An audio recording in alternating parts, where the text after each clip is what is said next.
इतिहास में कुछ लोग ऐसे होते हैं जो सिर्फ जन्म नहीं लेते बल्कि युग बदलने आते हैं। जब पूरा देश डर में जी रहा था, जब अंग्रेजों की सत्ता भारत की आत्मा को कुचल रही थी, तभी एक आवाज उठी। एक ऐसी आवाज जो सिर्फ बोलती नहीं थी, लड़ती थी। आज की कहानी है उस इंसान की जिसे अंग्रेज भी डरते थे। नाम सुभाष चंद्र बोस, जिसे दुनिया ने नाम दिया नेताजी। 1897 ओडिशा के कटक शहर में एक बालक जन्म लेता है। पिता जानकीनाथ बोस एक प्रसिद्ध वकील थे और परिवार सम्मानित था, लेकिन सुभाष बचपन से ही अलग थे। जहां बच्चे खेलते थे, वहां सुभाष किताबों में खोए रहते थे। उनके सवाल सामान्य नहीं थे। भारत गुलाम क्यों है? हम अंग्रेजों से डरते क्यों हैं? क्या हम कभी आजाद होंगे? ये सवाल एक बच्चे के नहीं थे, ये सवाल एक आने वाले क्रांतिकारी के थे। स्कूल में उन्होंने देखा अंग्रेज शिक्षक भारतीय छात्रों को अपमानित करते थे। एक दिन सुभाष ने विरोध किया और वहीं से उनके भीतर की आग और तेज हो गई। सुभाष चंद्र बोस ने कलकत्ता विश्वविद्यालय से पढ़ाई की। इसके बाद उन्होंने इंग्लैंड जाकर ICS परीक्षा दी और वो परीक्षा पास भी कर ली। सोचो जरा, अगर नेताजी चाहते तो अंग्रेज सरकार के बड़े अधिकारी बन सकते थे। शानदार बंगला, ऊंची तनख्वाह और सत्ता, लेकिन उन्होंने वो सब ठुकरा दिया। क्यों? क्योंकि उन्हें गुलामी मंजूर नहीं थी। उन्होंने कहा, मैं गुलाम सरकार की नौकरी नहीं कर सकता। 1921 में उन्होंने ICS पद से इस्तीफा दे दिया। ये वो पल था जब एक अवसर खत्म हुआ और एक क्रांतिकारी जन्मा। सुभाष चंद्र बोस कांग्रेस में शामिल हुए और जल्द ही लोकप्रिय नेता बन गए, लेकिन उनकी सोच गांधी जी से अलग थी। जहां गांधी जी कहते थे अहिंसा ही सबसे बड़ा हथियार है, वहीं नेताजी कहते थे आजादी बिना युद्ध के नहीं मिलेगी। ये सिर्फ मतभेद नहीं था, ये दो विचारधाराओं का युद्ध था। 1938 में नेताजी कांग्रेस के अध्यक्ष बने, लेकिन अगले ही साल गांधी समर्थकों से टकराव हुआ और अंततः नेताजी को कांग्रेस छोड़नी पड़ी।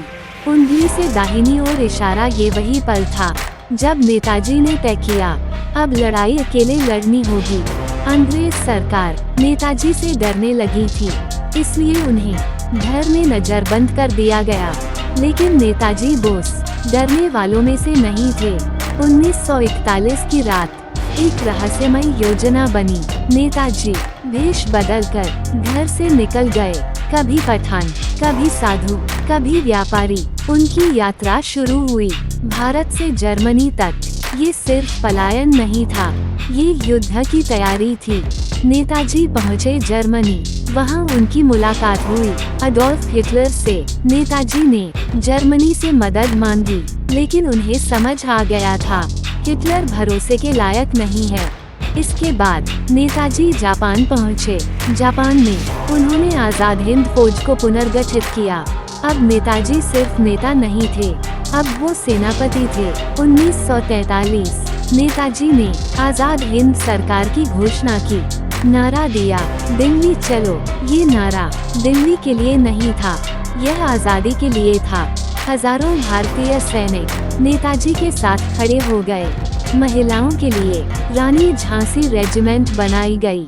नेताजी ने अंडमान निकोबार द्वीपों का नाम बदला, शहीद द्वीप और स्वराज द्वीप। INA की सेना भारत की सीमाओं तक पहुंच गई। मणिपुर और नागालैंड में अंग्रेजों से भयानक युद्ध हुआ।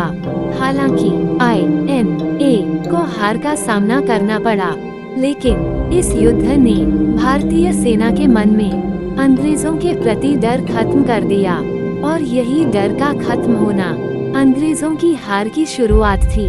1945 कहा गया नेताजी की मृत्यु ताइवान में विमान दुर्घटना में हो गई, लेकिन सवाल आज भी जिंदा है, क्या सच में नेताजी मरे थे? क्या उनकी लाश कभी मिली? क्या जापान और रूस ने सच्चाई छुपाई? क्या गुमनामी बाबा वही थे? नेताजी का अंत इतिहास का सबसे बड़ा रहस्य बन गया। नेताजी सिर्फ एक इंसान नहीं थे, वो एक विचार थे। उन्होंने साबित किया कि आजादी सिर्फ मांगने से नहीं मिलती, बल्कि छीननी पड़ती है।